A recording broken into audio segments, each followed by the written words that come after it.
तो देखिए, वास्तविक महापुरुष अगर कोई बात समझाता है तो उसका अंतःकरण पर प्रभाव पड़ता है।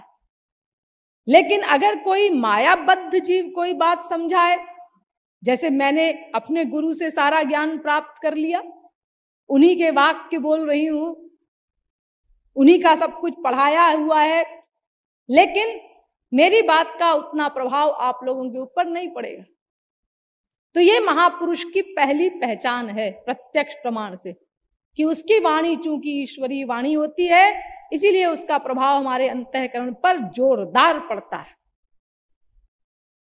और एक प्रत्यक्ष प्रमाण महापुरुष को पहचानने का यह है कि ऐसी ऐसी उलझने होती हैं ईश्वरीय जगत में, जिनको हम करोड़ों कल्प शास्त्र वेद पढ़ करके भी सुलझा नहीं सकते। उनको महापुरुष कुछ ही क्षणों में सुलझा करके हमको संशय रहित कर देते हैं। यह महापुरुष की पहली पहचान है। यानी दूसरी पहचान प्रत्यक्ष प्रमाण से आप कह सकते हैं। देखिए, एक बार हमारे श्री महाराज जी काशी में थे, तो वहां काशी विद्वत परिषद में एक प्रश्न उठा। काशी विद्वत परिषद के बारे में आप लोग जानते हैं, ये भारत के शीर्षस्थ 500 विद्वानों की सभा है। एक एक ग्रंथ का एक एक विद्वान, जिसने पूरी पूरी लाइफ लगा दी है उस ग्रंथ की रिसर्च में, इतनी नॉलेज। ऐसे 500 विषयों के 500 मूर्धन्य विद्वानों की जो सभा है, उसको काशी विद्वत परिषद कहते हैं, जिसने हमारे श्री महाराज जी को जगत गुरु तम की उपाधि से विभूषित करके अपने आप को धन्य किया है। मैं तो ये कहूंगी, यूं कह लीजिए कि इस उपाधि को स्वीकार करके श्री महाराज जी ने काशी विद्वत परिषद को विभूषित किया है, ऐसा कहना ज्यादा उचित होगा। तो जब श्री महाराज जी वहां थे, तो काशी विद्वत परिषद में एक प्रश्न उठा। गीता का एक श्लोक है, यत् करोषि यदश्नासि यज्जुहोसि ददासि यत् तपस्यसि कौन्तेय तत्कुरुष्व मदर्पणम। 9वें अध्याय का 27वां श्लोक है। भगवान कहते हैं कि तुम जो कुछ करते हो उसको मुझे अर्पित करो, जो करते हो। तो वहां यह प्रश्न उठा कि भाई यहां पे कहा गया है कि तुम जो कुछ भी करो वो मुझको अर्पित कर दो, तो इसका मतलब तो पाप कर्म भी अर्पित कर दो और पुण्य भी अर्पित कर दो, क्योंकि ऐसा तो इस श्लोक में लिखा नहीं गया है कि पुण्य कर्मों का समर्पण करो। जो कुछ करते हो सब समर्पित कर दो, ऐसा कह रहा है श्लोक। तो इसमें तो बड़ी गड़बड़ हो जाएगी। इससे तो फिर हमको पाप कर्म से कभी हमारी निवृत्ति नहीं होगी। हम अनाचार, दुराचार, भ्रष्टाचार, पापाचार सब किए जाएं और फिर रात को सोते समय कह दें कि सब श्री कृष्ण को अर्पित है।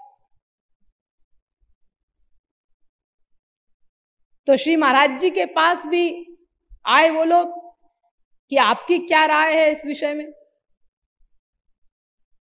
तो श्री महाराज जी ने कहा कि यहां पर पुण्य कर्मों को समर्पित करने का संकेत है, अच्छे कर्मों को। उन्होंने कहा क्यों?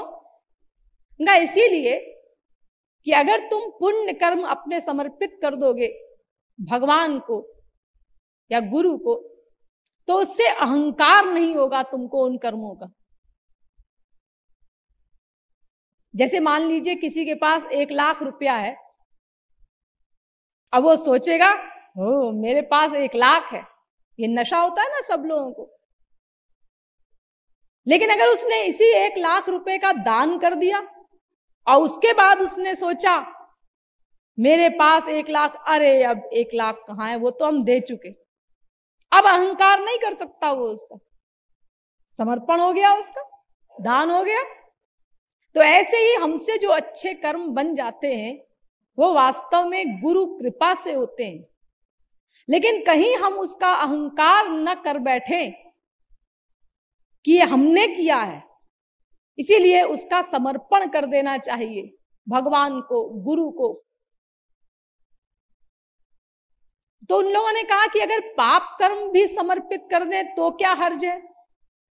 तो श्री महाराज जी बोले उसमें कई गड़बड़ियां हैं।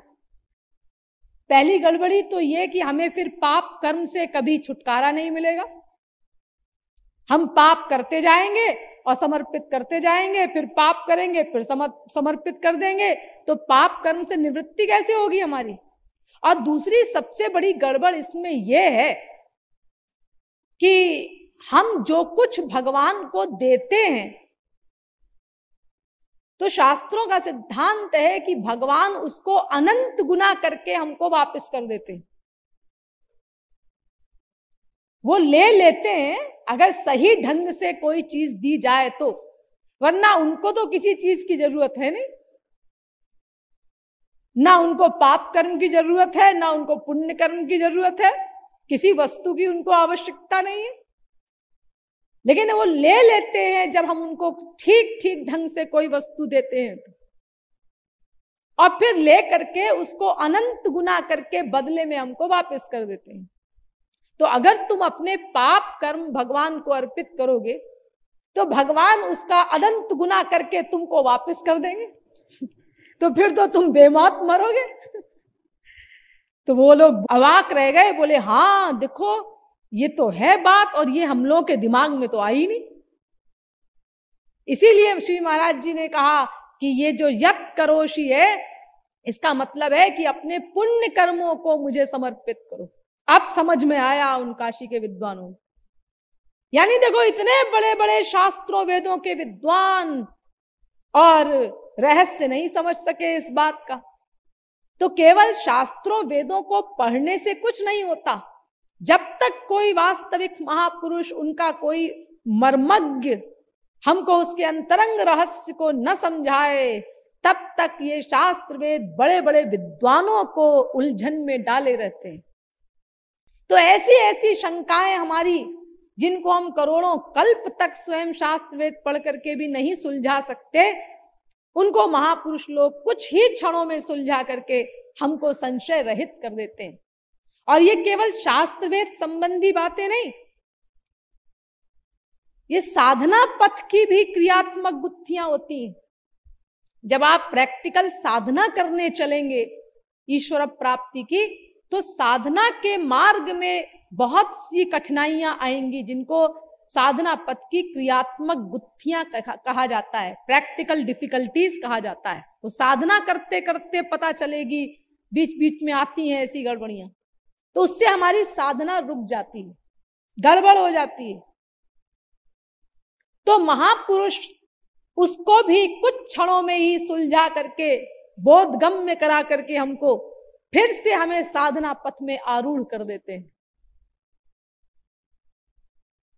हमारा मार्ग बाधा रहित कर देते हैं। और वास्तव में साधना का सही बोध करा करके साधना पथ पर सही ढंग से चलाने का कार्य ये वास्तविक महापुरुष ही कर सकता है।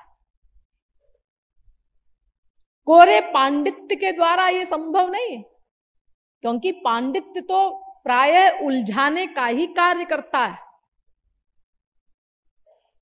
तो ये वास्तविक महापुरुष की प्रत्यक्ष प्रमाण के द्वारा मैंने आपको पहचान बताई। अब सुनिए अनुभव प्रमाण से वास्तविक महापुरुष की पहचान। अगर हम किसी वास्तविक महापुरुष का संग करते हैं तो हमारे भीतर मन में संसार से विरक्ति होनी चाहिए। इस मैटेरियल संसार से, प्राकृत जगत से विरक्ति होनी चाहिए और ईश्वर में अनुरक्ति होनी चाहिए।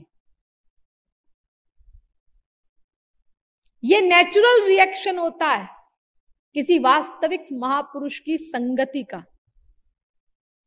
जैसे हो समझिए आग है, आग क्या करती है? ठंडक दूर करती है, गर्मी देती है। ये नेचुरल रिएक्शन है ना आग का। हाँ, अब आग से आप 20 कदम दूर पे खड़े हैं, ठंड से कांप रहे हैं, आग कहती है हमारे पास आओ, हम तुम्हारी ठंडक दूर करेंगे। आप आए, अब 10 कदम दूर रह गए आग से, अब 5 कदम दूर रह गए, अब 3 कदम दूर रह गए, अब 2 कदम दूर रह गए। जितना आप आग के नजदीक आते जाएंगे उतना ही आपकी ठंडक दूर होती जाएगी, गर्मी आती जाएगी आपके अंदर। ऐसे ही वास्तविक महापुरुष का आप जितना अधिक संग करेंगे उतना आपके भीतर संसार से वैराग्य होगा और ईश्वर में अनुराग होगा। लेकिन इसमें एक रहस्य है। क्या रहस्य है? ये संसार से वैराग्य और ईश्वर में अनुराग, ये सबका एक लिमिट में नहीं होगा, अलग अलग लिमिट में होगा। क्यों? इसीलिए कि महापुरुष और भगवान ये दो पर्सनैलिटी ऐसी हैं जो शुद्ध अंतःकरण को खींचती हैं। मलिन अंतःकरण वाले दुर्योधन के पास तो श्री कृष्ण स्वयं गए, भाई 5 गांव दे दो पांडवों को, लड़ाई झगड़ा ठीक नहीं होता, देखो हम स्वयं संधि करने आए हैं, इंसल्ट सह रहे हैं, क्योंकि संसार में ऐसा समझा जाता है ना कि जो संधि करने आता है वो कमजोर होता है, तो हम अपमान सह रहे हैं, तो तुम मान जाओ और 5 गांव दे दो, हम अधिक नहीं चाहते। लेकिन दुर्योधन कहता है, ए गाय के चरवाहे, तूने कभी पॉलिटिक्स पढ़ी है? तेरे बाप दादाओं ने भी कभी राज्य किया है? तू क्या जाने इन बातों को? 5 गांव दे दो। एक कंपनी आई थी अंग्रेजों की इंडिया में व्यापार करने के लिए, और धीरे धीरे धीरे उसने अपने पैर इतने जमाए कि पूरी इंडिया पर शासन किया इतने लंबे समय तक। तो हम 5 गांव दे दें और जहां तुमको खड़े होने की जगह मिल गई वहां तुम धीरे धीरे 50 गांवों को मिला लो, फिर 500 गांवों को मिला लो, फिर हमको दबा दो। हम ऐसे बेवकूफ नहीं है। सुचक्रम नैव दास्यामि बिना युद्धेन केशव। दुर्योधन कहता है सुई की नोक के अगले भाग के बराबर भी जमीन नहीं दूंगा, समझे? लौट जाओ। चमत्कार दिखाया श्री कृष्ण ने। आप लोग कहते हैं ना चमत्कार को नमस्कार है, तो भगवान ने वो चमत्कार दिखाया जिसको कोई योगी ऋषि मुनि तपस्वी नहीं दिखा सकता, जिसको केवल भगवान ही दिखा सकते हैं। वो विराट स्वरूप दिखाया अपना कि ले गधे, अब तो मान ले, जान ले मैं कौन हूं, मेरा अपमान कर रहा है। लेकिन दुर्योधन के ऊपर उसका भी कोई प्रभाव नहीं पड़ा। उसने कहा, ओ ये गाय का चरवाहा जादूगरी भी जानता है।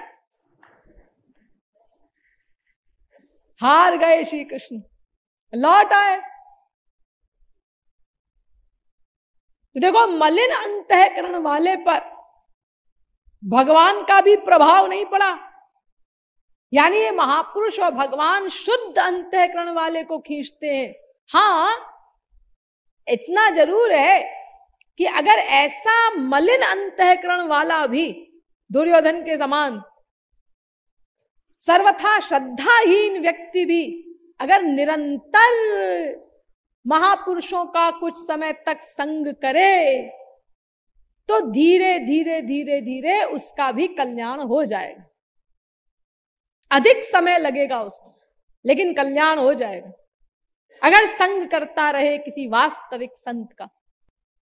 वेदव्यास कहते हैं, सताम प्रसंगान मम वीर्य संविदो भवन्ति हृत्कर्ण रसायना कथा तज्जोषणा दाश्वपवर्गवर्त्मनि श्रद्धा रतिर्भक्तिरनुक्रमिष्यति। भागवत तीसरे स्कंद के 25वें अध्याय का 25वां श्लोक।